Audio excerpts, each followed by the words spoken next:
حضرت محدث ابن جوزی نے لکھا ہے کہ حضرت حبیب اجمی ایک بزرگ تھے، ان کے پاس ایک شخص اکثر آتا تھا، بڑا مالدار تھا، ایک ہی بیٹی تھی، وہ بھی ٹانگوں سے معذور تھی۔ تو آپ اکثر اس کو کہتے کہ تو توبہ کر، اللہ کی بارگاہ میں رجوع کر۔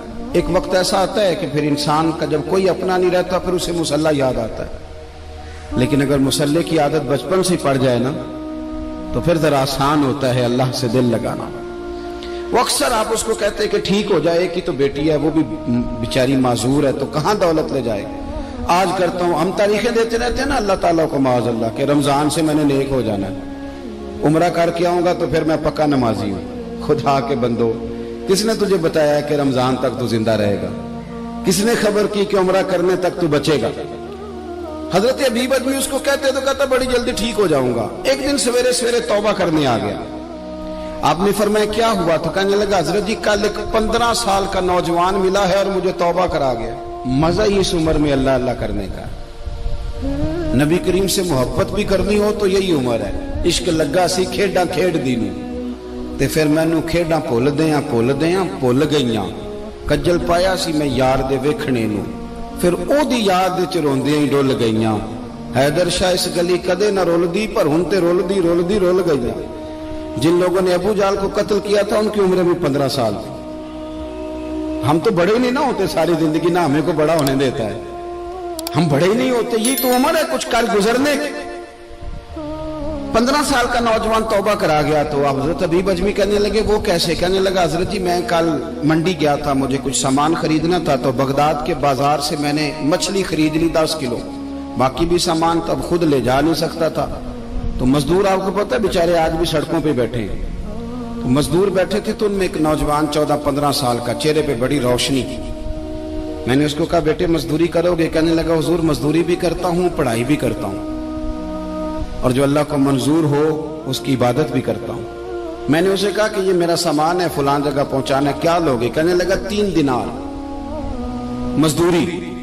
سودا طے ہو گیا، اس نے سامان اٹھا لیا۔ کہتے ہیں رستے میں ظہر کا وقت ہو گیا، کہنے لگا چچا اگر اجازت ہو تو نماز پڑھ دوں۔ 15 سال کا جواب۔ کہتے میں رکھ کے نا وہاں سامان تو پھٹے پہ بیٹھ گیا، وہ نماز پڑھنے چلا گیا، باقی لوگ دیر سے آئے، وہ بچہ جلدی آ گیا۔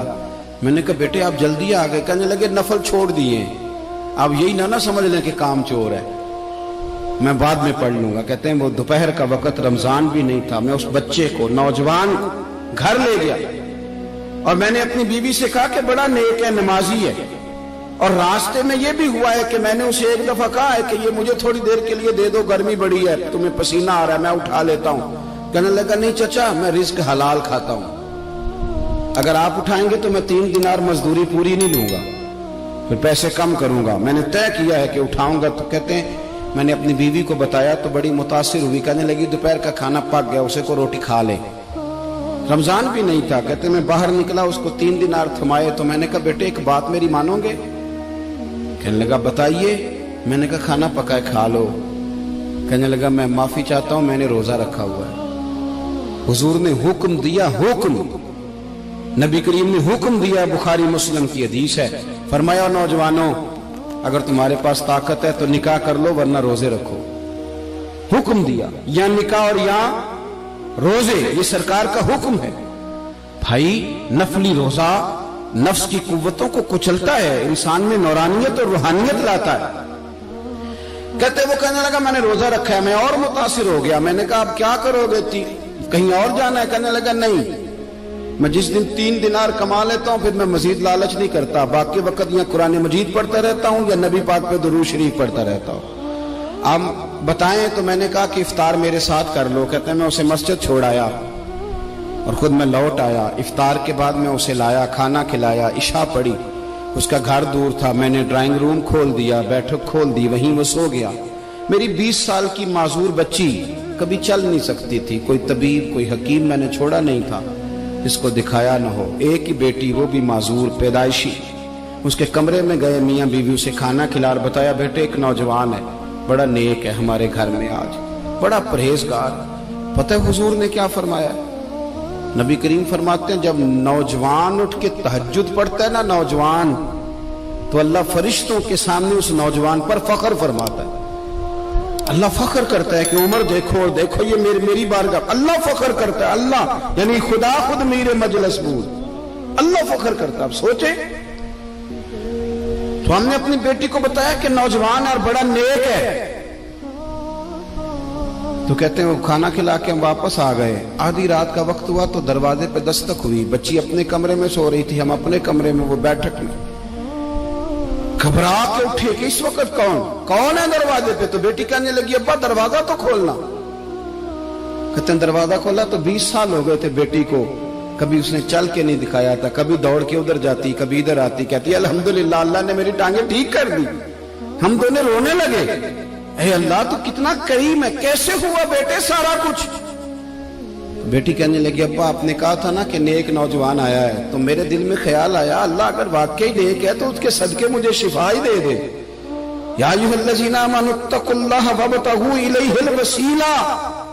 تو کہنے لگی ابھی میری دعا بھی پوری نہیں ہوئی تو رب کریم نے فضل کیا ہے اور مجھے شفا عطا کر دی.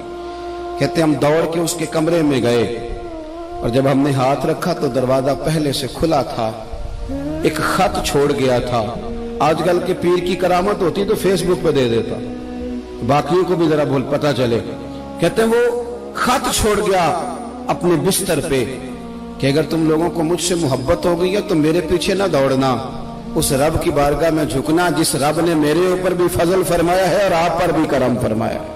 میرے نوجوان دوستو, یہ جو بچپنا ہمیں لوگ کہتے ہیں نا ابھی بچے ہو, ابھی جب آپ بالغ ہو گئے تو نماز فرض ہو گئی, سچ بولنا ضروری ہو گیا, رزق حلال کھانا ضروری ہو گیا, شریعت ساری کی ساری لاگو ہو. ایک تو درگزر سے کام لیں, دوسرا اپنی زندگی کے اندر خواہشات کو چھوڑیں.